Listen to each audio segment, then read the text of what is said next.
мне заниматься домой мальчик, сын военного. Ему на день рождения подарили калькулятор. Дорогостоящий, папа военный.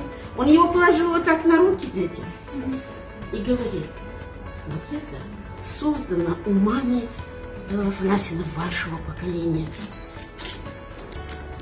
Ну а что дальше? Что дальше? Я говорю: а вы умнее, дальше пойдете.